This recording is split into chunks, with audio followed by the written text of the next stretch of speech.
지금 시각은 7시 20분입니다. KBS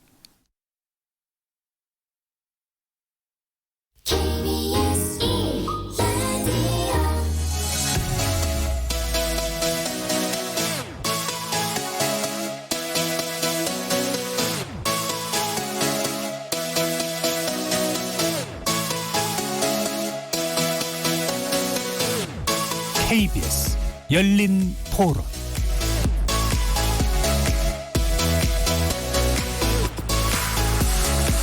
안녕하십니까. KBS 열린 토론 정준희입니다.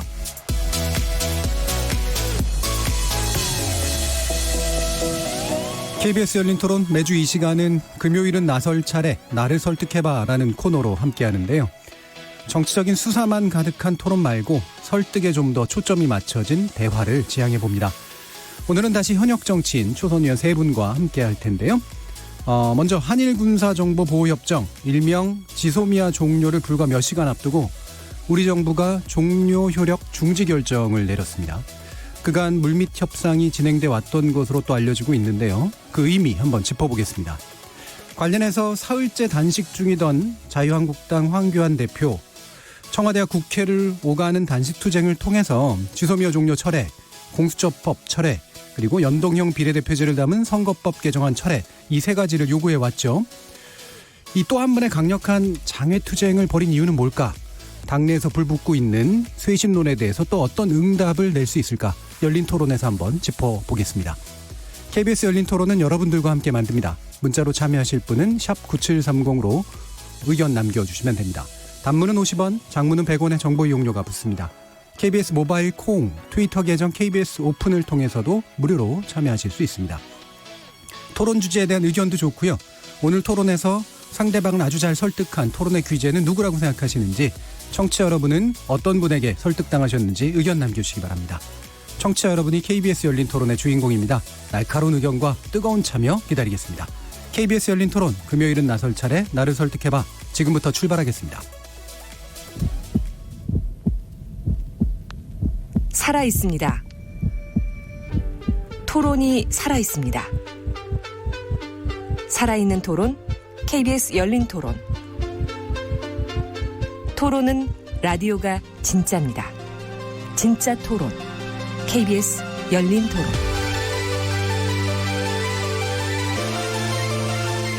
토론을 통해 우리 사회의 합의의 길을 찾아보자.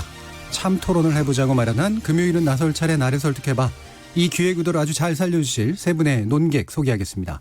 먼저 김성환 더불어민주당 의원 나오셨습니다. 네, 안녕하세요. 서울 노원의 김성환입니다. 반갑습니다. 자, 그리고 성일종 자유한국당 의원 나오셨습니다. 예, 안녕하십니까. 충남 서산 태안 출신 성일종 의원입니다. 자, 그리고 벌써 우리 얘는 거의 붙박이로 이제 나오고 계십니다. 네. 임재훈 바른미래당 의원 함께하셨습니다. 네, 안녕하세요. 바른미래당 사무총장 임재훈입니다. 반갑습니다. 자, 이 시간 영상으로도 함께 하실 수 있는데요. 유튜브 들어가셔서 KBS 일라디오 또는 KBS 열린 토론 검색하시면 지금 바로 저희들이 토론하는 모습 영상으로도 보실 수 있습니다. 구독 많이 눌러주시고요. 의견도 많이 달아주십시오. 생방송 놓치신 분들을 위해서 나중에 팟캐스트 준비되어 있고요. 매일 새벽 1시에 재방송도 됩니다. 자, 이렇게 함께할 방법까지 안내해드렸고 금요일은 나설 차례 나를 설득해봐 본격적으로 시작해보겠습니다. KBS 열린 토론. 자, 오늘 토론 준비하면서 이 끝까지 또 이렇게 기다려본 경험이 또 새로 만들어졌는데요. 청와대가 이틀 연속 NSC를 열어서 지소미아 조건부 종료 연기를 결정했습니다. 종료 중지라고 하는데 표현을 썼는데요.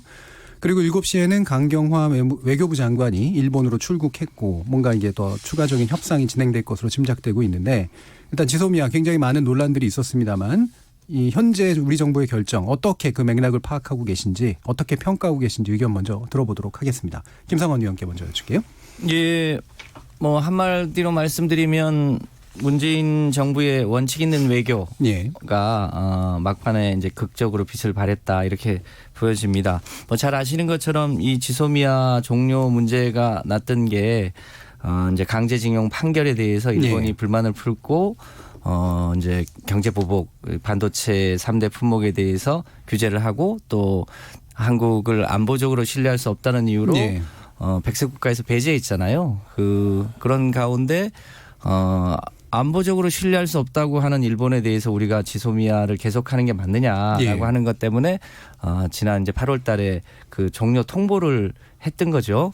그 과정에서 소위 이제 미국에서 걱정도 많이 했고 또 그런 과정들이 있었는데 우리가 어제까지만 해도 일본의 전향적인 조치가 없는 한 종료한다는 것을 일본에 통보했고 이제 실상은 이제 그 소위 한일 간의 물밑 교섭을 꾸준히 해 오면서 예. 일본의 전향적인 태도 변화를 촉구를 했는데 그 변화가 아마 이제 어제 오늘 사이에 급격하게 예. 변화가 있었던 것 같습니다. 이제 그래서 오늘 그 청와대 국가안보실 1차장이 발표를 했는데 표현이 굉장히 어렵잖아요. 예. 그 말이 좀 길어서 그렇습니다만 우리 정부가 언제든지 지소미아 효력을 종료시킬 수 있다는 전제하에 2019년 8월에 종료 효력을 정지시키기로 했다. 말이 예. 굉장히 어려워요. 이 예. 얘기가 이제 무슨 얘기냐면 결국 이제 조만간 한국과 일본의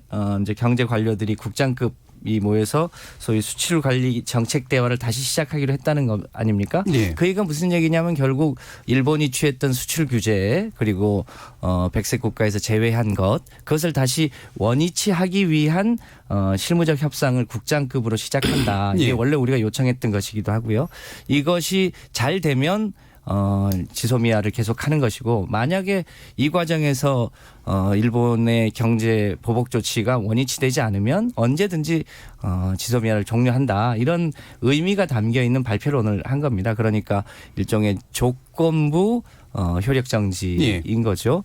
이제 그런 결정을 하게 된 그것이 문재인 정부가 일관되게 일본이 문제를 일으켰으니 일본이 전향적인 태도 변화를 해라라는 거였고 일본이 실제로 태도 변화를 보였고 이제 그것 때문에 강경화 장관이 급히 이제 일본으로 날아간 거잖아요. 예. 그런 과정들이 이후에 실질적인 변화를 이제 얼마만큼 가져올지 여전히 숙제들이 남아 있는 거죠. 또 강제 이 노동에 대한 이제 배상 방식도 남아 있고 또 백색 국가를 이제 원위치하는 문제도 남아 있고 이런 문제에 따라서 한일 관계가 다시 비온 뒤에 땅이 굳어지는 것처럼 새로운 변화를 가져올 수 있을 것 같고요. 또 이 과정에서 우리 한미 동맹의 관계도 더 든든하게 할 수 있을 것이라고 보여집니다. 예.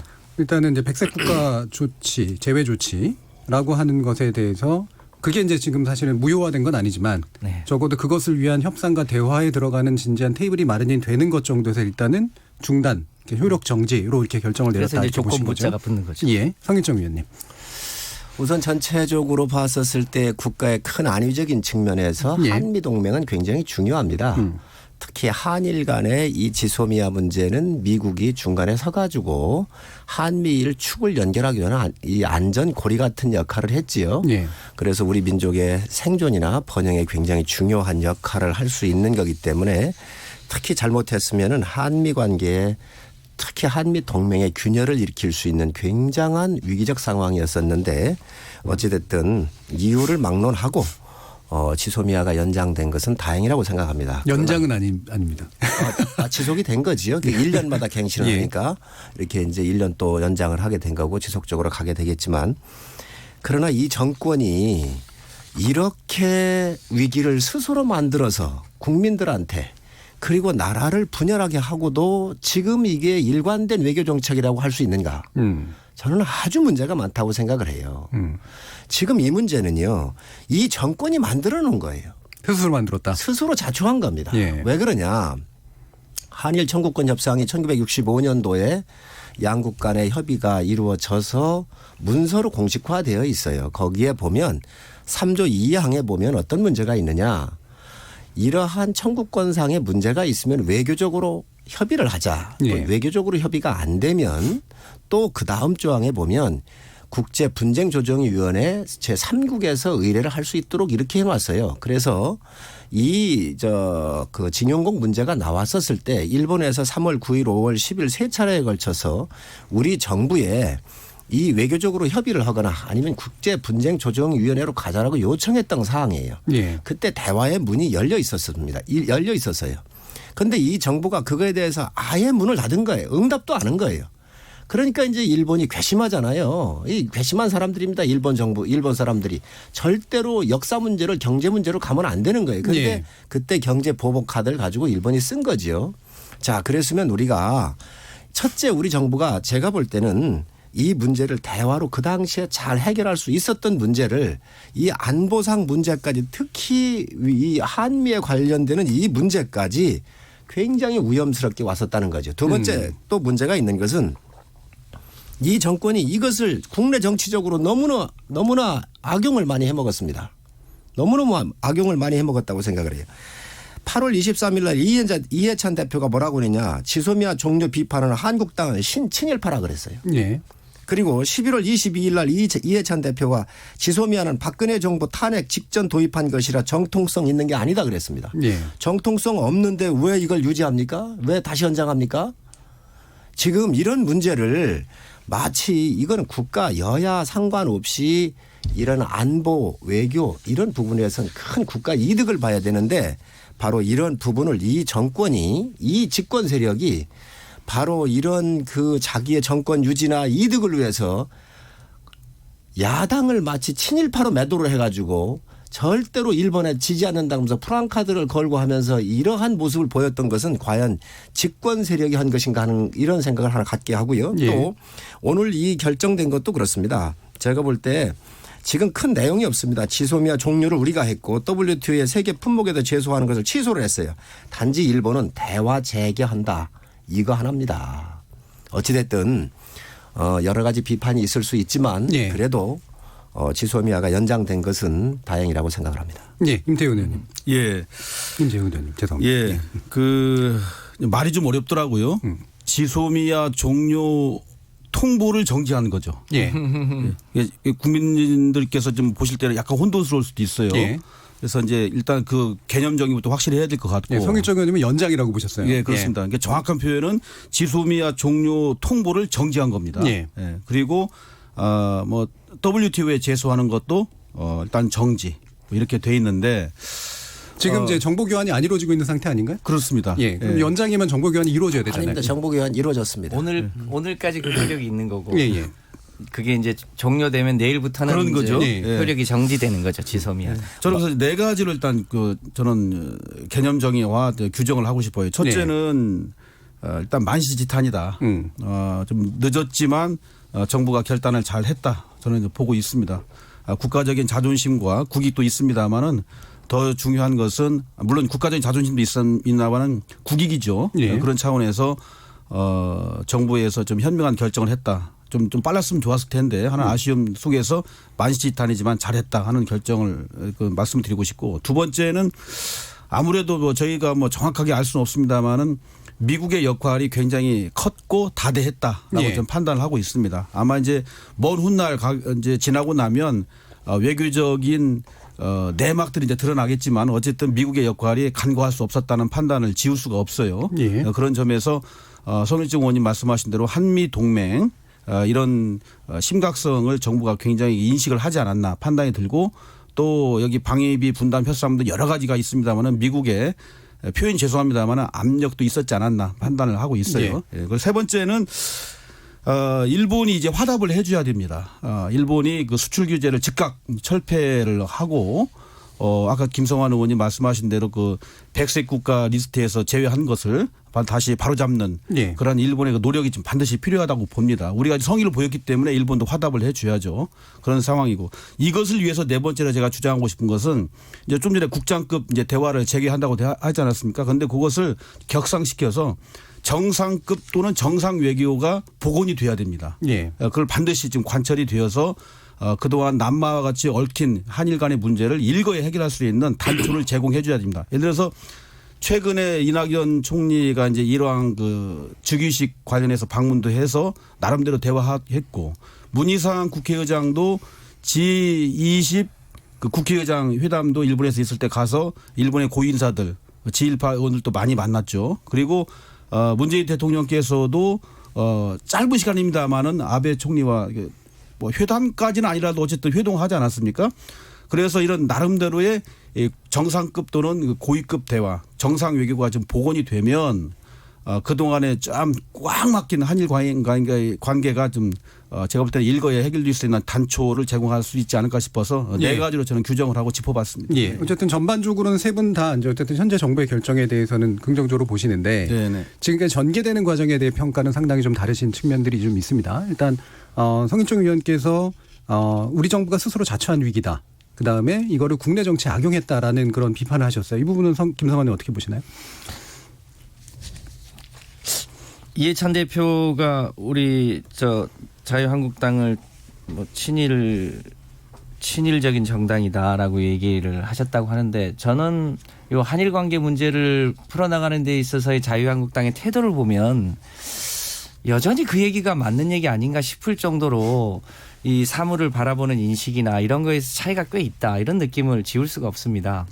좀 더 일본 쪽의 입장에 가깝다고 보시는 건가요? 그러니까 성일종 의원님도 말씀하셨습니다만 1965년에 한일 청구권 협정이라고 하는 게 이 문제의 이제 사실상 근원인데 우리가 그때 이제 식민지를 막 벗어나서 굉장히 이 경제적으로 자립하는데 어려움이 많이 있긴 했지만 원천적으로 일본은 식민지 지배의 불법성을 인정하지 않았습니다. 네. 그렇지만 우리가 여러 가지 아쉬운 점이 있어서 사실상 청구협정에 동의를 했죠. 다만 그것도 소위 국가 간에 이제 추가로 뭐 보상을 요구하거나 이런 것은 없다는 건데 지금 국제법적으로도 여전히 개인의 피해에 대해서는 예. 그 권한이 살아있다고 하는 게 국제에서 늘 인정하는 거고 일본에서도 인정을 하는 거 아닙니까? 예. 그런 면에서 강제징용 피해자들이 이 소위 일본을 상대로 이제 소위 배상 요구를 한 것은 너무나 당연하고 그런데 그것을 일본이 동의를 하지 않은 거죠. 네. 청구권 협정으로 끝났다는 건데 그 끝났다는 것을 동의하면 결국 일본의 취지에 동의를 하게 되는 꼴이거든요. 그래서 저는 그 원천적인 부분에 있어서 좀 자유한국당 의원님들이 생각을 좀 바꿔주시면 어떨까 싶습니다. 여하튼 앞으로도 이제 지난한 길이 있습니다. 그런데 문재인 정부는 투 트랙으로 가자. 그 오랜 동안 일본이 한국에 대한 식민지 지배에 대해서 소위 불법성을 인정하지 않고 우리는 불법적으로 식민지 지배를 당했다고 하고 있고 그게 또 객관적이고 다만 인식의 차이가 있기 때문에 그 역사적인 인식의 문제는 좀 긴 과제로 놓고 네. 한일 관계의 미래지향적 과제들은 그것에 얽매이지 말자고 했던 건데 일본이 강제징용 문제로 소위 경제보복을 한 거 아닙니까? 그 원인이 일본에게 있는데 마치 문재인 정부 탓으로 돌리는 것은 전 옳지 않고 그래서 일관되게 일본이 전향적인 태도를 취하지 않으면 지소미아는 종료한다고 했고 그 막판에 일본이 여러 가지 아쉬움이 있었기 때문에 이 전향적 태도를 뒤늦게 비춰서 저희가 이 부분을 소위 조건부로 일단 종료를 유예한 거죠. 그러니까 그 점을 좀 충분히 헤아려서 적어도 외교안보 문제만큼은 좀 더 뭐랄까요? 좀 그 초당적으로 국익의 관점에서 좀 협력했으면 좋겠다 이런 생각을 해봅니다. 지금 아까 이제 지적하신 부분에 짧게만 좀 더 부탁드리면 초기에 대화 가능성이 충분히 열려 있었고 그때 잘 풀 수가 있었다라는 주장이시잖아요. 김성일종 의원께서는 그때 못 풀어서 이런 상황까지 왔다. 다시 말해 일본이 경제보복을 하게 됐다. 이런 이제 입장이신 것 같은데 이 부분은 어떻게 보세요? 그러니까 이게 한일 청구권 협정으로 풀 수 없는 문제입니다. 네. 일본은 그렇게 풀어야 된다고 하는 거고 우리는 국제법적으로 그것은 국가와 국가 간의 이 협정의 문제이고 이 강제징용 배상 판결은 개인과 국가 혹은 개인과 그 해당 나라의 기업하고의 이 소위 이 사법적 판결의 문제이기 때문에 한일 청구권 협정하고는 관계가 없는 문제죠. 예. 또 일본은 그 청구권 협정 문제로 회귀하려고 했고 또 그것으로 이미 다 보상을 했으니 더 이상 책임이 없다고 면피하려고 그 조항을 계속 들고 나왔던 거 아닙니까? 예. 그러니까 한국은 당연히 그거 외에 다른 방식으로 문제를 풀자고 했는데 일본은 그것에 대해서 동의하지 않았고. 대화의 세팅 자체가 청구권 협정에 기초해서 이루어진 형태였기 때문에 거부할 수밖에 없었다. 이런 그렇죠. 말씀이신 거죠. 예. 그리고 그것은 여전히 현재도 현재 진행형인 거고. 예, 알겠습니다. 혹시 뭐 임재훈 의원님 뭐 의견 있습니까? 저는 이렇게 생각합니다. 이제 민주당과 한국당과 민주당의 극한 대립. 제가 이제 기회 있을 때마다 강조하고 주장합니다만은 적대적 양당의 공생 관계로 인해서 피해 보는 것은 국민밖에 없다.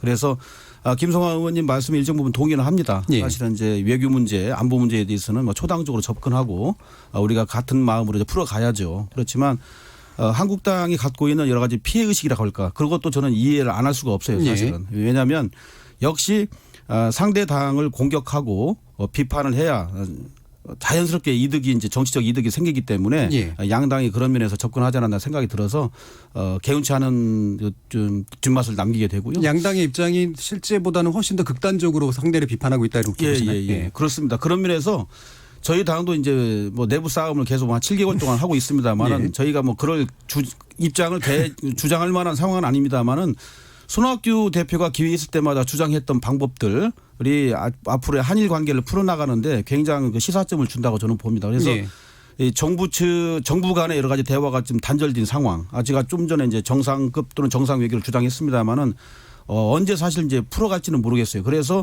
민간 차원에서 대화가 좀 빨리 복원이 된다든가 그리고 이게 이제 그 징용 문제에 대한 배상 때문에 이게 사실 어떻게 보면 이게 생기지 않았습니까? 그래서 그 당사자인 그 기업들, 민간 기업들이 좀 나서서 해결해 준다면은 조금 정부가 좀 하기 어려운 부분들을 우회적으로라도 해결할 수 있는 단초가 제공되지 않을까 싶어서 이제는 우리가 좀 한 발 뒤로 좀 물러서서 좀 냉정하게 상황을 보면서 해결의 실마리를 찾는 데 노력을 해야 될 것 같아요. 예. 성일정 위원님. 이게 우선 집권 여당이 국가를 운영해가면서 좀 넉넉하게 해가야지요. 상대를 가르고 무시하고 편가르고 낙인 찍고 하는 것은 결코 바람직하지 않습니다.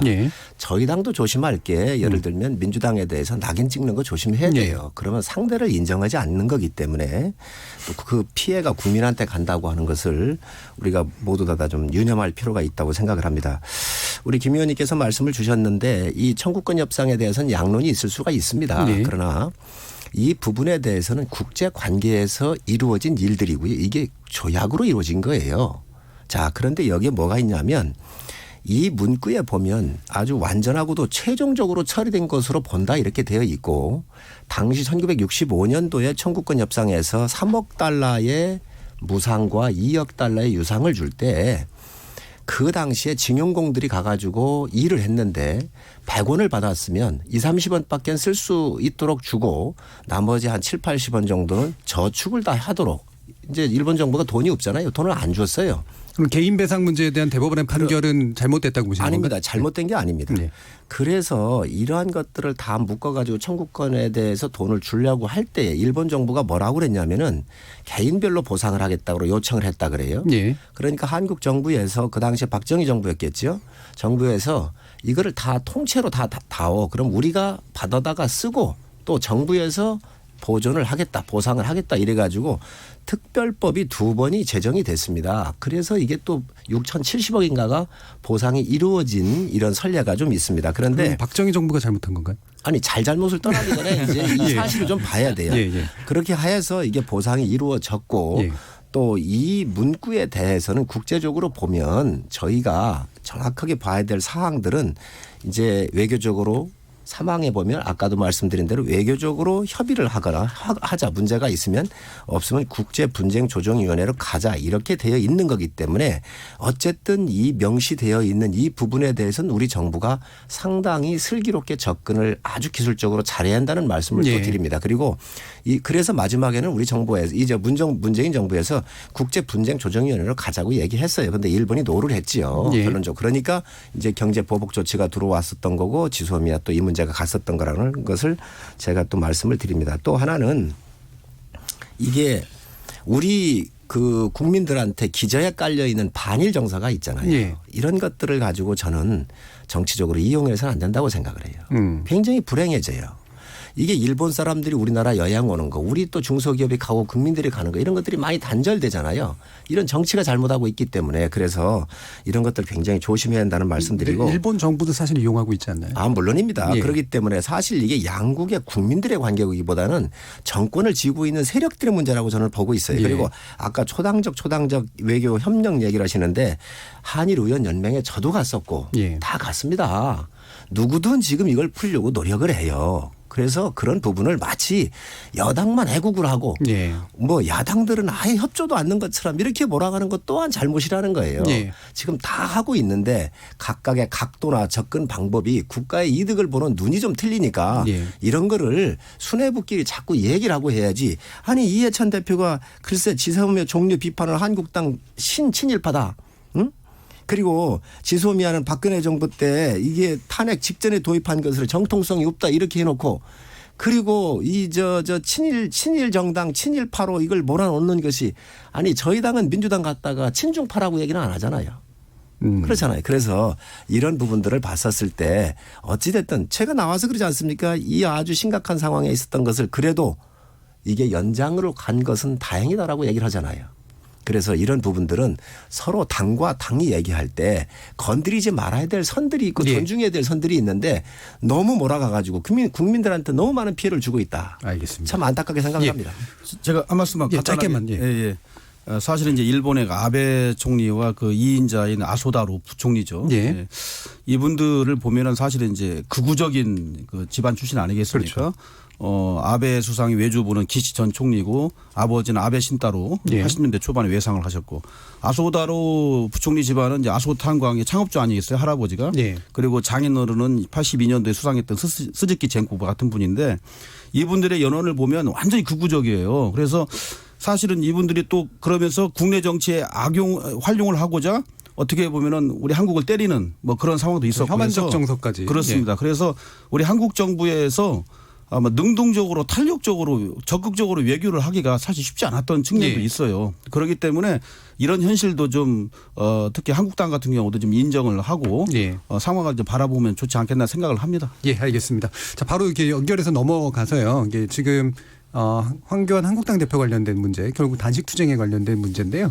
그 중에 하나가 이제 물론 지소미아 파기 철회 문제를 어떻게 이해할 것이냐의 부분도 있는데 아까 이제 강수석이 가가지고 이제 만난 것으로 알고 있는데 여기에 단식을 끝낼지 말지에 대한 답변 없이 그냥 짧게만 이제 그 답을 했다라고 황 대표가 이렇게 이제 기사에 나온 걸 봤습니다. 일단 지금 단식 계속될 거라고 보시나요, 성일종 의원께서는? 오늘 6시부터 의총이 네. 청와대 앞에 서 있었는데 저는 이 방송 때문에 가지를 못했습니다. 제가 볼 때는 우리 대표께서 세 가지를 얘기를 하셨죠. 지소미아 문제 그리고 패스트 트랙에 올라가 있는 선거법과 공수처법 이 세 가지인데 다행히 그래도 지소미아는 이게 정리가 됐지만 이 나머지 두 개 부분이 상당히 앞으로 대한민국 운영에 이 국가의 근간에 문제가 있기 때문에 저는 지속하지 않겠나 하는 생각을 갖고 있습니다. 예. 근데 이 세 가지를 들고 나오시긴 했지만 사실은 그 처음 하신다고 할 때 주변에서 약간 이제 의아한 분위기긴 했거든요. 갑자기 단식을 또 왜 하시지? 근데 왜 그 전에 김세현 의원의 굉장히 강력한 비판이 있었고 많이는 안 나왔지만 당협위원장, 청년 당협위원장들이 당 해체 수준까지 가야 된다 뭐 이런 식의 얘기가 나왔는데 이거를 돌리기 위한 어떤 그런 당내 역학이 더 강하게 작동하지 않나 이런 의심들도 있는 것 같아요. 여기에 대해서 얘기 좀 해주셔야 될 것 같은데. 정치라는 게 종합적으로 연결돼 있다고 봐야죠. 연결은 돼 있다. 예, 그래서 사실 지소미아도 굉장히 국가적으로 보면 아주 명운이 걸린 문제 있고요. 우리 민족의 생존과 관련되는 문제가 있고 또 선거법이나 공수처법 같은 경우는 헌법이 개정이 되지 않으면 될 수가 없는 것들입니다. 그리고 이거는 정말로 장기 집권과 또 소수 정당들이 생존하기 위한 야합이거든요. 네. 이 국가를 구성하고 있는 1당과 2당, 여당과 제1 야당이 합의하지 않은 선거법이라는 것은 게임의 룰인데 이런 것 같은 경우가 합의가 안 된 상태에서 지금 이게 올라갔다. 그리고 국회법을 위반하고 다 이렇게 그 무법 천지 속에서 이런 것들이 진행된 거기 때문에 야당 대표의 정부 여당에 대한 예. 이 저항은 다른 방법이 없잖아요. 그러니까 아마 이렇게 갈 수밖에 없었을 거라고 생각이 되고 또 질문 주신 대로 예. 당내에 여러 가지 문제가 있으니까 또 이걸 돌리기 위한 거 아니냐. 전 그 부분도 있다고 생각을 합니다. 예. 왜 없겠습니까? 저도 뭐 그 부분에 일정 부분 동의하고 있습니다. 알겠습니다. 김성환 의원께서는 어떻게 보시고 계신가요? 예.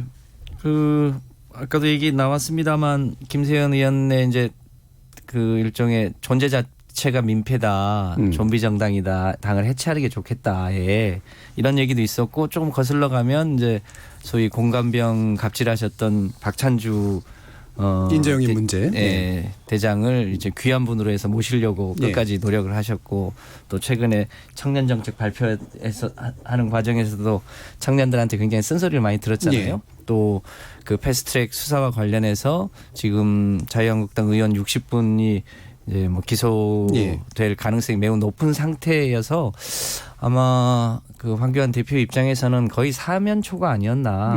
그래서 그 사면 초과인 상황을 돌파하기 위한 수단으로 단식을 선택한 것 같은데 그 단식도 그 명분이 있어야 단식을 하는데 그 단식 하시기 하루 전날 모 병원에 가서 영양제를 맞았다는 거 아닙니까? 저는 단식하시는 분이 영양제 맞고 단식했다는 얘기를 나 처음 들어봤어요.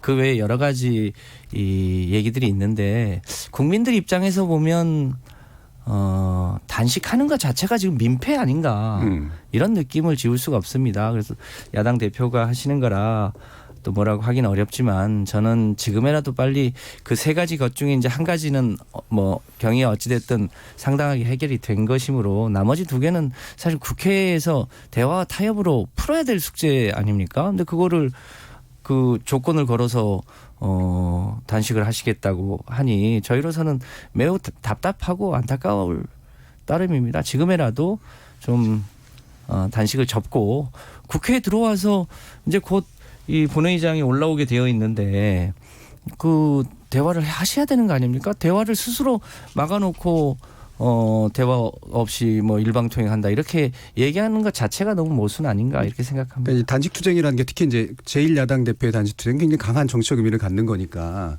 이게 강한 저항의 의미도 있지만 이제 출구 전략도 사실은 좀 있어야 되잖아요. 정치적으로 보면 어느 정도의 목표가 달성이 되면 이게 출구의 정당성을 갖는다 이렇게 보고 계시는지 임재훈 의원께서. 이게 사실 단식의 미학이라고 할까요? 뭐 절박감에서 나오는 건데 옛날 상황을 좀 복귀해 보면 83년도로 기억되죠. 참 오래전 얘기네요. 참 김영삼 전 대통령께서 뭐 목숨을 건 23일의 단식. 그러면서 이제 민주협이 탄생이 된 계기가 됐고 90년도로 기억되는데 김대중 전 당시 이제 평화민주당 총재시죠. 김 총재님께서 한 17일 정도의 단식을 통해서 지방선거를 이제 제도화하는 그런 놀라운 역사를 만들었고 최근에는 이제 손학규 바른미래당 대표께서 한 열흘 정도의 단식을 통해서 이제 선거제 합의를 이끌어내지 않았습니까? 사실 그 고비 때마다 정치 지도자들의 단식은 단식의 미학이라고 불릴 만큼 상당한 역사적 파괴성을 갖고 있었어요. 파급력도 있었고 또 일종의 결실도 많이 있었고요. 그런데 황교안 대표의 단식은 좀 뜬금없다. 물론 이제 안타까운 마음을 저도 금할 수 없습니다만은 전에 삭발도 하셨기 때문에 그렇습니다. 그러니까 황교안 대표가 취임을 하시고 나서 하신 것은 장외투쟁, 또 릴레이 뭐 삭발, 그 다음에 단식투쟁. 사실 그 외에는 보여주신 게 없어요. 특히 안타까운 것은 저도 이제 당시 4월달, 5월달에 이제 패스트트랙 과정의 당사자이기는 합니다만은 한국당이 제대로 된 안을 낸 적이 없습니다. 사실은. 협상의 자세가 있는지 없는지 저는 의문을 갖지 않을 수가 없어요. 그것 때문에 이제 청와대에서 좀 싸우셨잖아요. 대표님하고. 그래서 지금이라도 단식을 하실 게 아니라 대안을 좀 내주셔야 됩니다. 그래요. 며칠 남지 않은 이제 정기국회를 앞두고서 국민들이 정말 제대로 된 평가와 판단을 할 수 있도록 안을 내주셔가지고 24시간 그냥 골머리를 앓고 협상을 하셔야 돼요. 그럴 수 있다면 그게 오히려 황교안 대표의 리더십과 지도력이 살아나지 않을까 판단이 됩니다. 그런 면에서 지금이라도 단식을 접으시고 안을 만드는 거, 안을 제시하는 게 굉장히 중요하고요. 또 한 가지 제가 이제 민주당에 좀 섭섭한 마음을 금할 수 없는 것이 어쨌든 제1야당의 대표가 단식을 하고 계십니다. 그런데 그저께인가요 어젠가요 그 민주당이 그 대변인이 사실 좀 비아냥거리는 듯한 그러한 논평을 내셨어요. 그것은 야당 지도자에 대한 예의는 아니다라고 판단되어서 정치적 공방은 얼마든지 할 수 있습니다만은 예의와 품격은 있어야겠다는 생각이 들어서 그러면 또 좀 개운치 않는 맛을 남기고 있습니다. 참 임재훈 영양제 맞은 건 의원께서 어떻게 생각하십니까? 자, 그게 잘 이해가 안 돼서. 네, 성해준 의원님. 거기에서 그렇게 김 의원님 끼어들어서 그걸 탁 집어 얘기하시면 토론하지 말자는 거잖아요. 아니 영양제 맞은 것도 있을 수 있습니다. 그 집권 여당이 뭘 그걸 가지고 그렇게 뽑아가지고 국민들한테 그걸 선전하려고 그러십니까? 참 저는 집권 여당 참 딱하다고 생각을 해요. 지금 우리 임 의원님 말씀을 하셨는데 여당의 기본은 넉넉함이에요. 예. 야당의 대표나 이런 분들이 장외로 나가지 않고 극한 상황에 가지 않도록 대화의 통로를 통해서 대화를 하고 들어주고 일부 수용하는 겁니다. 지금 집권 여당이 국가를 운영하면서 그렇게 했는지 모르겠어요. 이번 이 지소미아 같은 경우도 정말 이렇게 풀 문제가 아니고 어차피 이런 상황까지 왔으면 야당 대표 불러서 이런 부분도 어떻게 하면 좋은지 일정 부분 수용해 주고 있으면 이 명분을 가지고 나갈 명분이 없었을 거라고 생각을 해요. 그래서 이러한 수렴 기능을 지금 여당이 해야지 이 여당은 야당보다 더한 것 같아요. 예. 집권 여당 일야당의 대표가 추운 겨울바닥에 앉아가지고 지금 투쟁을 하고 있는데 어찌됐든 그분에 대해서 민폐단식이고 황제단식이라고 그렇게 비난을 하면 그거를 받아들이고 그 바닥에서 싸우고 있는 이 진영 사람들이 어찌 받아들이겠습니까? 이유야를 막론하고 힘들고 어려우니 우리가 상의할 테니 들어오셔서 대화하십시다 하고 자꾸 가고 보내고 또 지도부도 가고 이래야 여야가 오고 가야 이런 문제가 풀릴 텐데 예. 그러지 못하고 있음을 상당히 안타깝게 생각을 하고요. 예, 약간만 끊고요. 왜냐면 죄송합니다. 왜냐면 이제 여기 매번 이렇게 나오시는 이제 한국당에서 계속 이제 말씀하시는 게 바로 이제 대통령이나 여당이 많은 걸 좀 줘야 된다. 이제 요거를 많이 강조를 하세요. 뭐 일반적으로 그게 정치 타협에 되게 중요한 부분이긴 한데 한국당에서 지금 내놓은 안이 없다라고 이제 아까 임 의원께서는 얘기하셨는데 지금 이제 내놓은 안은 이제 비례 없애고 270석으로 하자는 안이란 말이에요. 이게 지금 현재 이 단식 투쟁을 할 수 있는 그러니까 이 안이 받아들여지지 않으면 절대로 현재의 선거법 개정안을 받을 수 없다라고 하는 것으로서 정치적으로 내쓸 수 있는 카드라고 생각하세요? 지금 이제 그거하고 공수처법하고 같이 연결돼 있죠. 예, 연결은 같이 되어 있죠. 그래서 사실 이 공수처법이 되든 뭐가 됐든 헌법을 근본적으로 고치질 아니하면 안 되는 겁니다. 우선 제가 비례대표 없애는 게 헌법하고 안 맞지 않나요? 비례대표는 예. 비례대표라고 하는 것은 헌법에 명시되어 있는 건 아니에요. 아니 헌법에 있어요. 자, 헌법에. 이 부분은 우리가 하기 때문에 그 부분을 비례대표에 대해서는 우리가 비례성 때문에 주게 돼 있는 것이지 비례대표는 우리가 큰 선거제도 하에서 직선으로 가든 간선으로 가든 그건 우리가 협의할 수가 있어요. 그 법은. 국회의원 선출을 선거를 통해서 하게 돼 있는 거고 그 하단에 있어서 내려와 가지고 우리가 직선과 비례성을 주기 위해서 비례대표를 준 거잖아요. 그러니까 이 부분은 사실상 우리가 협의를 할 수 있어요. 헌법을 안 바꾸고도. 그러나 기본적으로 공수처법 같은 경우는 저는 이 문제는 그렇게 봅니다. 지금 공수처법은 청와대가 필요한 거예요. 그리고 선거법은 소수당들 정의당 같은 소수당들이 생존을 위해서 필요하고요. 그러다가 보니까 이걸 서로 주고받은 문제가 있단 말이죠. 예. 그래서 이 문제를 근본적으로 풀려고 아무런 국가의 큰 허들 없이 풀려면 제가 볼 때는 헌법을 고치지를 않으면 안 됩니다. 무슨 얘기냐면 지금 검찰총장은 검사의 기소 독점권이 검찰한테만 있어요. 그러다 보니까 검찰총장은 국무회의 의결을 해서 대통령 임명하게 되어 있지만 경찰청장한테는 기소 독점권이 없기 때문에 직접 대통령이 임명할 수 있는 겁니다. 그러면 공수처장을 임명을 하게 되면 공수처라는 걸 만들게 되면 이게 여기에는 기소 독점권이 없어요. 그래서 공수처장을 국무회의 의결에서 해줄 수도 없는 문제가 있고 또 정부 조직법을 또 바꿔야 돼요. 이게 정부 새로운 조직이 드러나잖아요. 여러 가지 문제가 있습니다. 그래서 이러한 모든 복잡한 문제가 있기 때문에 사실 이번 국회에서는 이거 다룰 수가 없는 문제라고 생각을 해요. 예, 현재로서는 다룰 수 없는 상태다. 여기에 대해서 의견 짧게만 좀 듣고 이제 중간 간단하게 세 가지만 말씀드리겠습니다. 우리 성일정 의원께서 이제 270석 비례대표 없는 거 말씀하셨는데 제가 그 말씀 드리려고 했습니다. 270석 지역구만 한국당에서 처음에 냈잖아요. 그것은 협상을 하지 말자는 거예요. 그건 아닙니다. 비례대표를 없앴다는 것은 유연적 요소가 엄청나게 있거든요. 그래서 한국당이 그동안에 협상할 아예 의지가 없었기 때문에 그런 안을 냈던 것이 저는 판단이 되고요. 그래서 225석이든 75석이든 250석이든 50석이든 240석이든 60석이든 한국당 안을 내라는 겁니다. 아니면 중대선거구제를 내라든가. 안을 내야 되는데 아예 안을 내지 않고 있어요. 협상하지 않겠다는 거고. 두 번째. 저는 황교안 대표의 단식 과정에서 청와대의 대응은 적절했다고 봅니다. 즉각적으로 강기정 정무석이 와서 뭐 유루 방문이라고 할까요? 나름대로 설명도 하고 대화에 대한 의지도 표명했는데 그건 유연하게 잘했다고 저는 봐요. 예를 들어서 2013년도에 김한길 전 대표가 이제 국정원의 그 대선 개입 관련해 가지고 서울시청 광장에서 한 달 정도 넘게 석 달 가까이 이제 뭐 집회도 하고 시위도 하고 농성도 하고 했는데 당시에 청와대 당시 그 김기춘 비서실장 같은 경우는 한참 지나서 방문을 했어요. 사실은 이번에 그런 측면에서 강기정 정무수석의 청와대의 대응은 괜찮았다. 그런데 예. 아까 세 번째 말씀드린 대로 이제 민주당의 대응은 좀 더 유연하지 못했고 집권 여당답지 못했다라는 예. 차원에서 좀 역시 아쉬움을 남기고 있습니다. 청와대하고 집권 여당의 좀 대응이 좀 그렇습니다. 차이가 있었다. 예. 김 의원님. 네, 아까 얘기했던 것처럼 그 지역구를 270으로 하고 비례대표를 폐지하는 것 그게 실제로 위헌인 게요. 헌법 41조 3항에 국회의원의 선거구와 비례대표제에 관한 사항은 법률로 정한다 이렇게 되어 있습니다.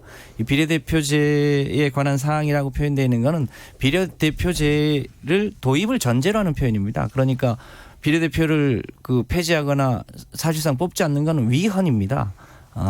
그러니까 그 부분은 자유한국당이 어떤 식으로든 다른 대안을 가지고 예. 협의를 하는 게 맞을 것 같고요.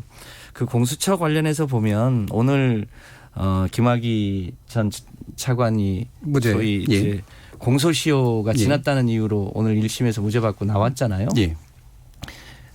사실 공수처를 도입하려고 하는 게 이런 이유 때문이 아닙니까? 검찰이 자기 직구는 감싸고 다른 사람들은 강하게 처벌하고 있는 이런 기소를 독점하면서 생기는 여러 가지 소위 권력적 폐해를 견제와 균형의 원리로 해결을 하자고 하는 취지로 과거 정부 때부터 그러니까 저희가 집권하기 이전부터 이 공수처에 대한 필요성은 늘 제기돼 왔던 문제죠. 만약에 이명박 정부 때나 박근혜 정부 때 이 공수처가 만들어졌었더라면 김학의 씨가 오늘 이 소위 1심에서 무죄 받고 나올 수 있었을까? 이미 오래전에 제대로 된 수사를 받고 그것에 맞는 상응한 법적 책임을 물었겠죠. 예. 이런 문제 때문에 공수처를 만들려고 하는 거죠. 그런데 여러 가지 이유로 공수처를 만들지 말자고 하는 것은 결국 그 고위공직자 중에 소위 비리를 가지고 있거나 혹은 특권을 누리고자 하는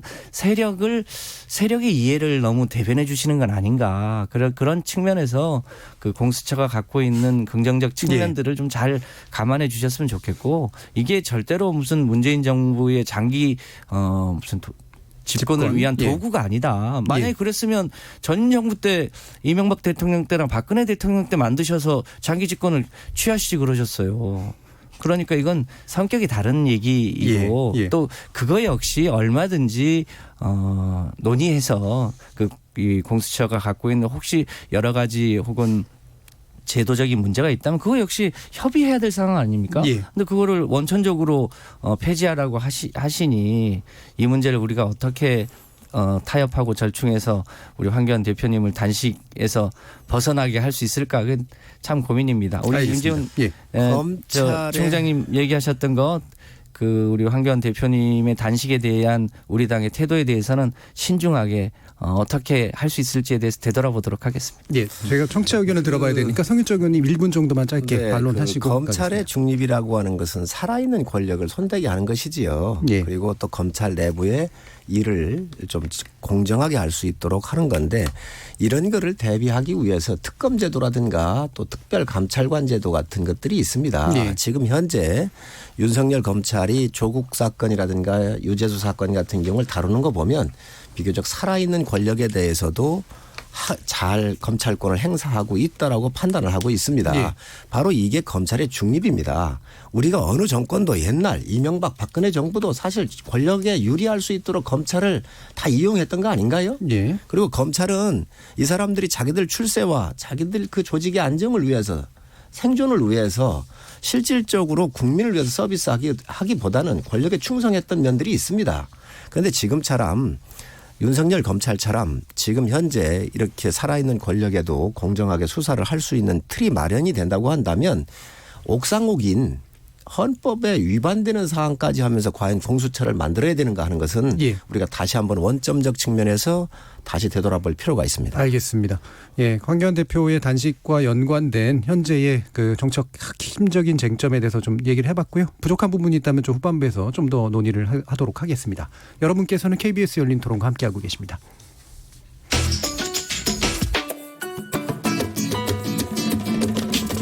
묻는다, 듣는다, 통한다. KBS 열린 토론. 듣고 계신 청취자 여러분 감사드립니다. 들으면서 답답한 부분은 없으신가요? 궁금한 점은요? 그렇다면 함께 토론에 참여하시죠. 유료 문자 샵 9730을 이용하시면 됩니다. 단문은 50원, 장문은 100원의 정보 이용료가 있습니다. 스마트폰 어플리케이션 KBS 모바일 콩을 통해서도 무료로 참여하실 수 있습니다. KBS 열린 토론은 언제나 열려 있습니다. 듣고 계신 KBS 열린 토론은 매일 밤 1시에 재방송됩니다. 예, 우리 전반부 토론 내용에 대해서 청취자들이 의견 많이 보내주셨습니다. 몇 가지 들어보고 가죠. 오혜성 문자캐스터. 네, 안녕하십니까. 문자캐스터 오혜성입니다. 지소미아 조건부 연기에 대해서 청취자 여러분이 보내주신 문자 소개해드리겠습니다. 콩으로 오동숙님, 오늘 토론의 규제는 누구일지 귀 쫑긋하고 들을게요. 정부의 원칙 있는 외교 좋습니다. 유튜브로 하이든님, 종료 유예는 일본의 선택의 시간을 더 주겠다는 겁니다. 페니우스님, 일본이 경제 제재를 푼 게 하나도 없는데 무슨 외교 성공입니까? 최고성님, 국익이 우선입니다. 일본이 밉다는 이유로 대실소탐하는 어이없는 실정을 하여서는 절대 안 됩니다. 그대로님, 일본의 수출 규제가 만약 현실화되면 바로 지소미아는 아웃. 문자로 4185님, 조건부라뇨. 무능한 정부 결정에 실망입니다. 왜 당당히 종료를 못하고 일본에 질질 끌려갑니까? 6880님, 지소미아, 우리가 필요한 것이 아니라 일본이 필요한 것입니다. 콩 아이디 K7402로 시작하는 분, 자꾸 경제와 안보는 별개라고 하시는데 이게 왜 별개입니까? 일본이 경제 압박을 통해서 국력을 약화시키고 이는 국방력으로 이어지는 겁니다. 유튜브로 햄커스 7님, 아니 이번 협상에서 받은 게 있어야 연장하는 거 아닐까요?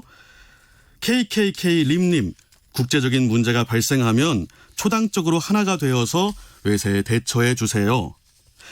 지금 방송을 듣고 계신 청취자 모두가 시민 논객입니다. 계속해서 청취자 여러분의 날카로운 시선과 의견 보내주시기 바랍니다. 지금까지 문자캐스터 오혜성이었습니다. 뭐든지 이야기해 날 이해시키려고 해봐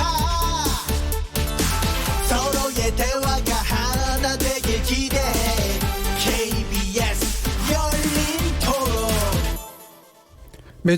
매주 금요일 코너 금요일은 나설 차례 나를 설득해봐. 성일종 자유한국당 의원, 임재훈 바른미래당 의원, 김성환 더불어민주당 의원 이렇게 세 분과 함께하고 있습니다.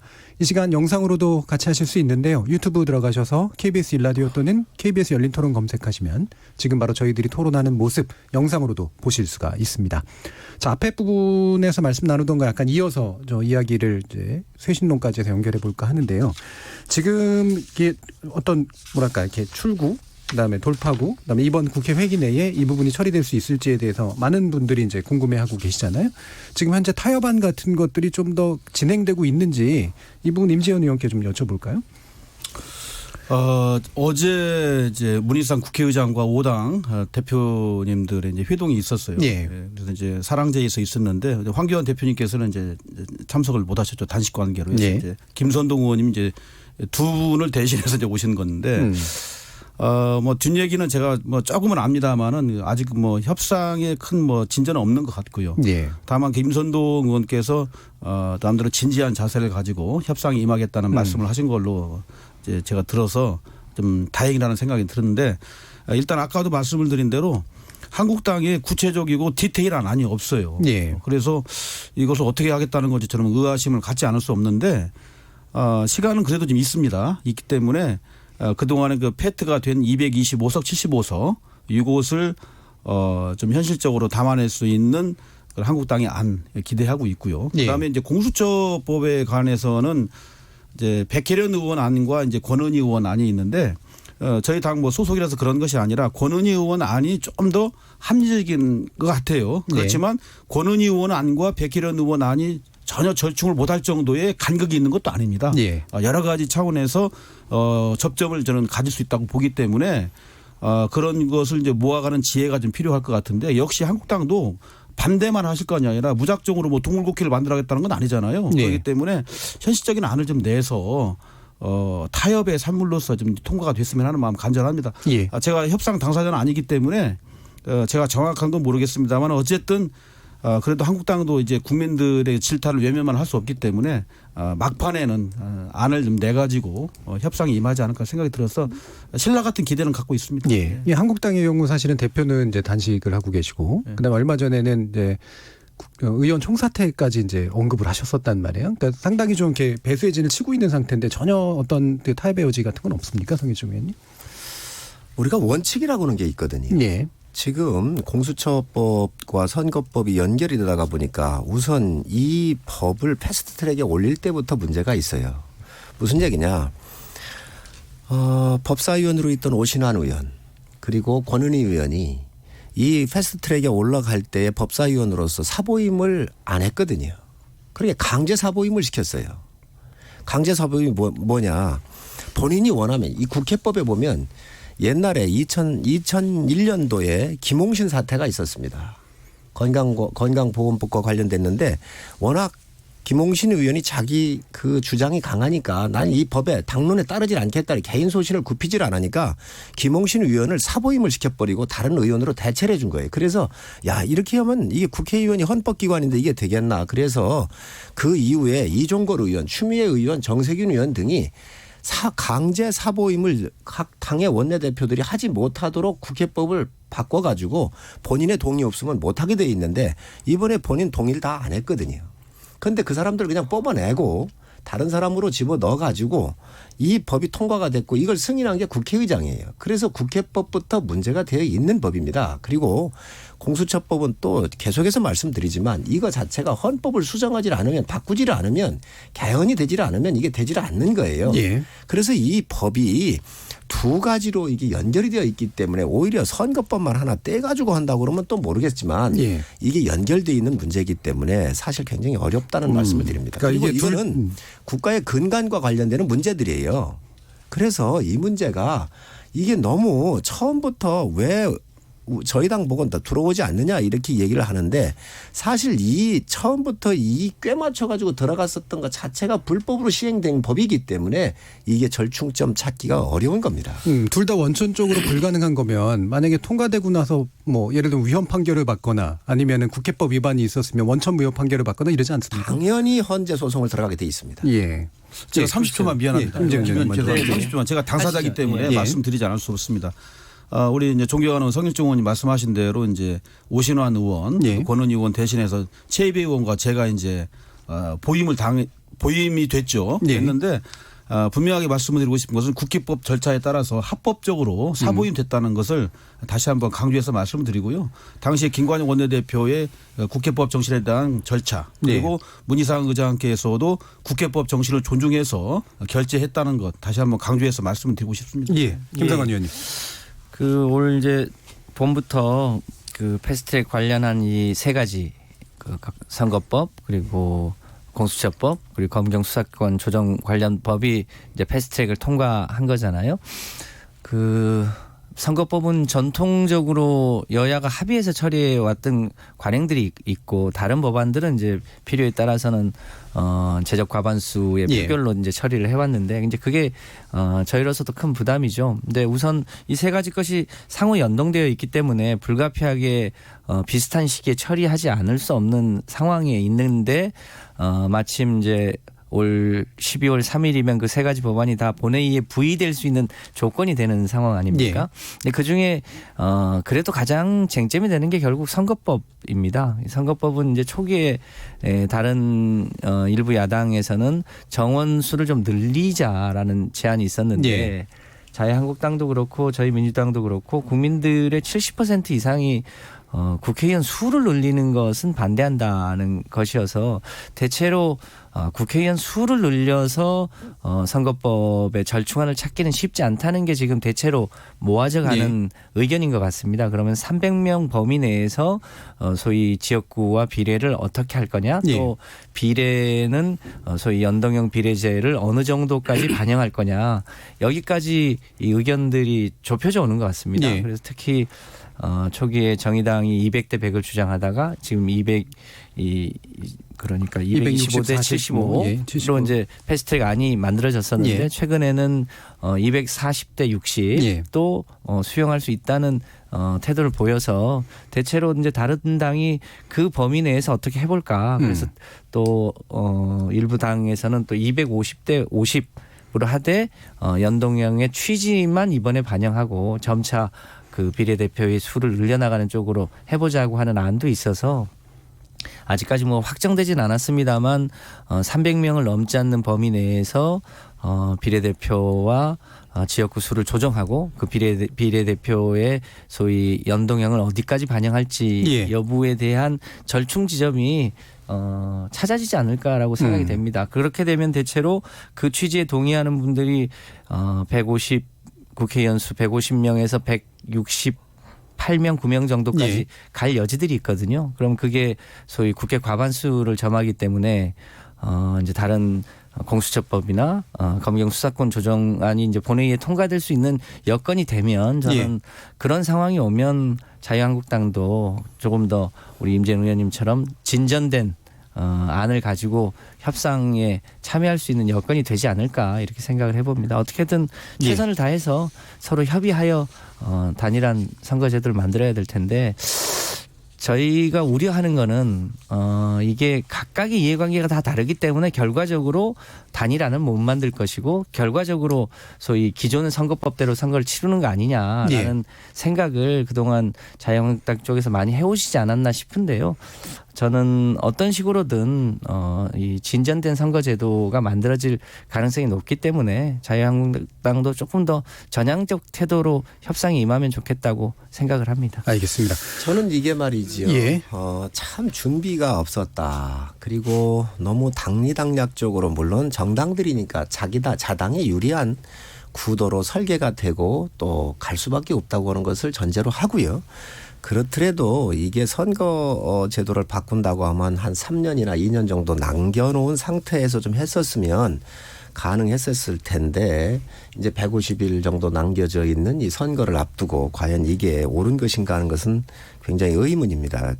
그렇고 또 이게 225대 75석으로 얘기를 했다가 또 국민 여론을 떠보기 위해서 10%를 또 증원하자고 또 모당에서 또 제안도 했었다가 그게 안 되니까 240대 60 또 205 이제 바른당이 김관영 전 원내대표가 얘기를 하신 것 같아요. 그래서 250에 50 그러니까 지금 지역구가 253석이거든요. 3석만 줄이고 나머지 이제 그 50석 정도를 47석에서 50석으로 비례를 한 다음에 50% 정도는 기존대로 하고 50% 남아있는 것을 소수당들한테 좀 이렇게 더 비례의 원칙에 의해서 증을 해주면 어떠냐 이제 이런 안들이 나오는 것 같아요. 그런데 이 이야기는 무슨 얘기냐. 너무도 많이 지금 국민이 혼란스럽게 갈짓자를 걷고 있다는 것이죠. 이 선거제도라고 하는 것은 굉장히 중요합니다. 왜 그러냐. 우리 정당들의 틀을 세우는 거거든요. 이 제도가 바꿔지면서 여가 바뀌고 야가 바뀌고 또 3당 4당에 대한 위치 변화가 오는 거기 때문에 이게 쉽게 결정될 수 있는 상황이 아닙니다. 그래서 좀 더 이 부분에 대해서는 여야가 협의를 해야 되겠지만 그 진중한 협의가 안 된다고 한다면 장기적 과제로 가고 예. 나라가 우선 좀 안정된 상태로 정치권이 안정된 상태로 국가의 힘을 모을 필요가 있다고 생각을 합니다. 예, 기본적으로는 현재선 안 된다고 보시는 입장이신 것 같아요. 저희 여대부에서 한 가지만 드리고 싶은 말씀이 있는데요. 예. 저희 민주당이 패스트트랙의 여러 가지 이 고민 끝에 이 225대 75 안을 받았는데요. 현재 여건으로 보면 현행 선거법대로 치를 때 가장 내일 총선을 치른다고 하면 가장 유리한 당이 민주당입니다. 그런데 예. 민주당이 왜 스스로 불리한 안을 택했겠습니까?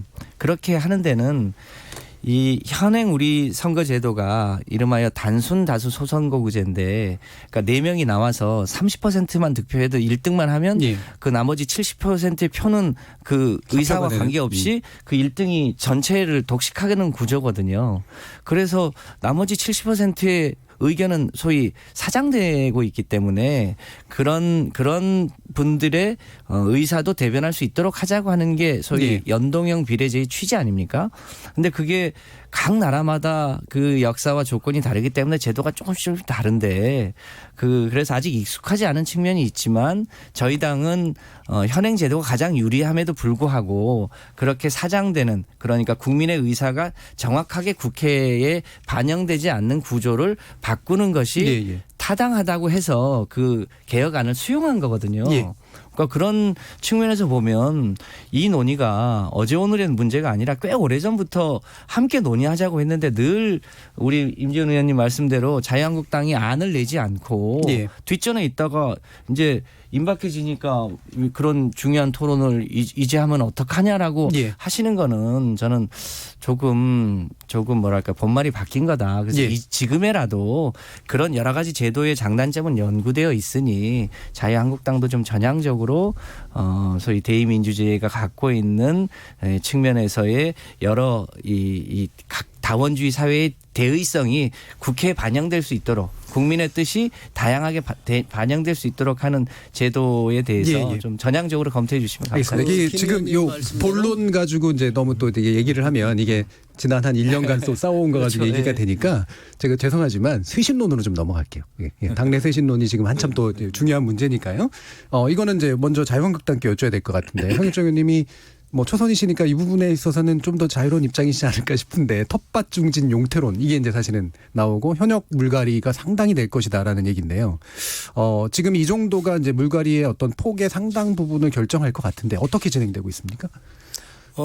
우선 저희 당에서 발표한 거 보면 이제 현역 한 50% 정도 예. 교체 이상을 컷오프 얘기도 하겠다 나오죠. 이렇게 얘기를 했는데 여당은 교체하기가 조금 야당보단 수월합니다. 예. 왜 그러냐면 여당은 스위치가 가능해요. 또 인재를 영입하기 위한 장차관을 헌 인재 풀도 좀 넓고요. 예. 그리고 기존에 예를 들어서 공천이 안 되는 분들은 그 공과를 생각을 해서 산하 정부 단체의 장으로 내보낸다든지 이런 놈들이 있는데 사실 야당은 그런 게 어렵습니다. 예. 그런 상태에서 자원 다툼이 있을 수밖에 없다. 예, 그렇습니다. 그래서 그런 측면에서 야당이 한 50% 이렇게 물갈이를 하겠다 이렇게 예. 얘기하는 것은 굉장히 혁명적이라고 봐야죠. 아마 지금 당 지도부도 저희 초선들 재선들이 쇄신에 대한 목소리를 정확하게 읽고 계실 거로 생각을 합니다. 예. 그래서 앞으로 이 부분은 큰 시대의 흐름이고 국민의 요구사항이기 때문에 이거는 반드시 실현될 것으로 생각을 하고 있습니다. 그 성 의원님 같은 경우는 이 상황에서는 유리하신가요, 불리하신가요, 어떻습니까? 뭐 저는 당에 다 맡겠습니다. 맡기셨어요? 예. 알겠습니다. 김상환 의원 지금 이제 민주당에서는 이른바 86 용태론이 그냥 가작 부각되는 정도인 것 같은데 뭐 시스템 공천을 한다고 지금 어쨌든 얘기는 계속 하고 계시잖아요. 어떤 식으로 진행되고 계시나요? 네, 저희는 뭐 이미 그 이해찬 대표나 문희상 의장 그리고 아직 확정하진 않았습니다만 이제 중진 의원님들이 용태를 이제 밝히신 분들이 꽤 있고 예. 또 이철희 의원이나 표창원 의원처럼 이제 초선 의원 중에도 불출마 선언을 한 분들이 있고 그렇죠. 또 장관으로 가신 분들 중에서도 불가피하게 출마가 어려운 분들이 있어서 대략 한 20명 정도는 불출마를 하시게 되고 자연스럽게 이제 그렇게 불출마한 곳에 우리 사회의 새로운 가치 또 청년, 여성 혹은 우리 사회의 여러 이제 소외된 이웃들을 대변하는 그런 분들을 일종의 전략이든 비례든 뭐 여러 가지 방식으로 배치할 수 있을 거다 이렇게 생각을 합니다. 예. 386 물갈이론의 용태론에 대해서는 그 386 세대가 이제 한국 사회의 소위 정치적 민주주의를 앞당기는 데 크게 기여를 했잖아요. 여전히 그 역할이 있는가에 대해서 저는 우리 사회가 이제 정치적 민주주의는 미국이나 심지어 유럽보다도 상당히 또 앞서 있는 측면들이 있는데 여전히 우리 사회의 소위 기후변화 문제랄지 혹은 경제적 불평등 문제랄지 이런 문제들을 해결해야 되는 숙제들이 여전히 남아있다고 봅니다. 그래서 그것을 현업 정치인으로 하든 아니면 다른 공간에서 하든 그 정치적 민주주의에 이어서 사회 경제적인 민주주의 그리고 우리 사회의 격차를 줄이는 문제 등에 대해서 지속적으로 노력할 필요가 있다. 다만 어느 공간에서 그 역할을 할 것인가 이런 정도의 문제다. 예. 그렇게 생각을 합니다. 그래서 저희 당은 소위 이제 혁신과 통합을 질서 있게 한다 이런 입장으로 하고 있고요.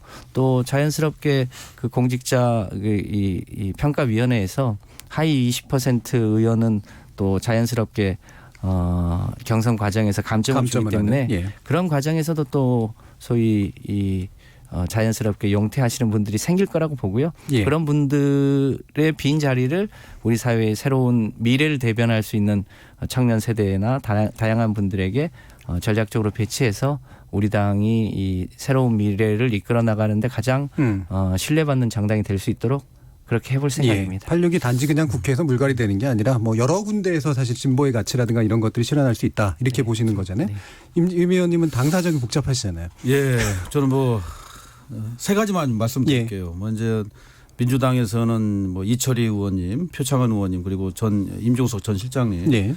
이런 분들이 용단을 내리셨어요. 그리고 한국당에서는 뭐 한참 전입니다만 김무성 전 대표님이라든가 이번에 이제 김성찬 의원님, 김세현 의원님 등이 이제 용단을 내리셨는데 양 당이 그럴 수 있다는 데 대해서는 저희 당이 참 너무 부럽습니다. 사실은 그런 용단을 내신 것도 높이 평가할 일이지만 그런 당의 환경이 또 제공됐다는 것에 대해서도 참 부러운 일이 아닐 수가 없고요. 예. 그런 점에서 참 저희 당이 참 어떻게 보면은 더 반성하고 쇄신해야겠다는 생각을 하고요. 두 번째는 저희가 좀 내부 갈등은 7개월, 8개월째 좀 겪고 있지 않습니까? 이 내부 갈등이 좀 정리가 되거나 봉합이 되면 저희를 또 한 방향으로 나가면서 국민들에게 참신한 인물을 선보일 수 있는 기회가 되지 않을까 판단이 되어서 어쨌든지 간에 빨리 내부 갈등을 정리하고 봉합하는 거 예. 필요하다고 보고요. 세 번째는 저희들은 공천을 이렇게 하려고 합니다. 2009년도에 일본 민주당을 좀 벤치마킹하고 싶어요. 그때 이제 1955년도에 자민당이 창설된 이래로 사실상 자민당이 일당 집권 아니었습니까? 그런 상황에서 2009년도에 일본 민주당이 이제 집권을 할 수 있었던 것은 열심히 살아온 치열하게 살아온 분들 이름은 없지만 그런 분들을 전략적으로 공천을 했거든요. 예. 무명의 정치 신인들을 대거 발굴해가지고 공천을 했습니다. 자기 분야에서 열심히 치열하게 살아온 분들. 저희 당도 그렇게 생각을 갖고 있습니다. 그래서 이름은 없지만 뭐 엄청난 스펙은 없지만 명망은 없지만 자기 현장 삶의 현장에서 치열하게 살아온 분들을 대거 발굴해서 우리가 공천을 한다면 아마 국민들께서 저희들 재평가하지 않을까 싶어서 많이 준비하고 있다는 거 말씀드립니다. 알겠습니다. 당의 갈등을 빨리 봉합하고 새로운 종류의 혁신적 공천을 하겠다라는 말씀 주셨습니다. 자, 이제 평가 시간이 왔는데요. 시간이 많이 남지는 않았습니다만 오늘 말씀 나누시면서 어떻게 좀 설득이 좀 되셨는지 도저히 못 받아들이시겠는지 의견 한번 주시면 됩니다. 예, 동그라미 X 그다음에 세모로 이제 표현하시면 되고요. 자, 하나, 둘, 셋. 서로 눈치를 보시면 동그라미를 드시는. 네. 자, 그럼 왜 이렇게 하셨는지를 간단하게 한 3, 40초 정도 의견 들어보겠습니다. 김성환 의원님. 예, 우리 성일정 의원님도 그렇고 우리 임재현 의원님도 소위 여당이 가져야 될 태도와 풍모에 대해서 여러 차례 말씀을 주셨는데 아무래도 이제 국정 운영의 책임은 이 정부와 집권 여당이 일종의 무한 책임을 지는 상황이라 그 야당이 소위 활동을 할 수 있는 공간을 더 열어주면서 소위 화합하고 통합하면서 대화와 타협으로 예. 정치를 이끌어 나가야 되는데 혹시 이제 그런 면에서 부족함이 없었는지 되돌아보는 계기가 됐습니다. 앞으로 예. 그런 점 부족하지 않도록 잘 챙기도록 하겠습니다. 알겠습니다. 성일정 의원님 30초. 아주 참 오늘 유익했고요. 우리 또 존경하는 김 의원님께서 이렇게 저희들 이야기를 할 때 비교적 여당의 역할에 대해서 상당 부분 인정을 좀 하셨어요. 그래서 사실 여당 의원들이 인정하기 쉽지 않거든요. 또 많은 부분이 인정을 안 하고 반박하고 이렇게 하시는데 좀 넉넉해야 되는 부분 그다음에 정부 여당의 책임에 대해서 이런 부분들에 대해서 받아들여 주시는 거에 대해서는 상당히 긍정적이라고 생각을 합니다. 앞으로 좀 더 제가 약간만 더 추가를 하면 우리 이해찬 대표께서 이렇게 친일 쪽으로 야당을 몰아붙여서 네. 이런 부분들에 대해서는 책임을 지고 전 분명히 이런 부분에 대해서는 사과를 하셔야 한다고 보고 있고 또 우리 임 의원님께서 또 이 중간자적 입장에서 여러 가지 이렇게 조정을 하실 때에 상당히 이 토론을 들으시면서 많은 부분들이 공감했을 거로 생각을 합니다. 예, 임 의원님. 저는 뭐 격렬한 뭐 토론이 좀 되었다고 좀 봐서 정말 감사하게 생각하고 그러면서도 우리 성일종 의원님과 김성환 의원님께서 서로 간에 배려하는 입장들 정치적 수사와 내돌이기 아니라 진심으로 배려하는 마음들을 읽을 수 있어서 예. 제3당의 참여자로서 매우 흡족하고 감사하고 기쁩니다. 예, 알겠습니다. 오늘 뭐 마지막까지 함께해 주신 김성환 의원님, 성일종 의원님, 임재훈 의원님 세 분께 모두 감사드립니다. 감사합니다. 감사합니다. 저는 다음 주 월요일 저녁 7시 20분에 다시 찾아뵙겠습니다. 지금까지 KBS 열린 토론 정준이었습니다.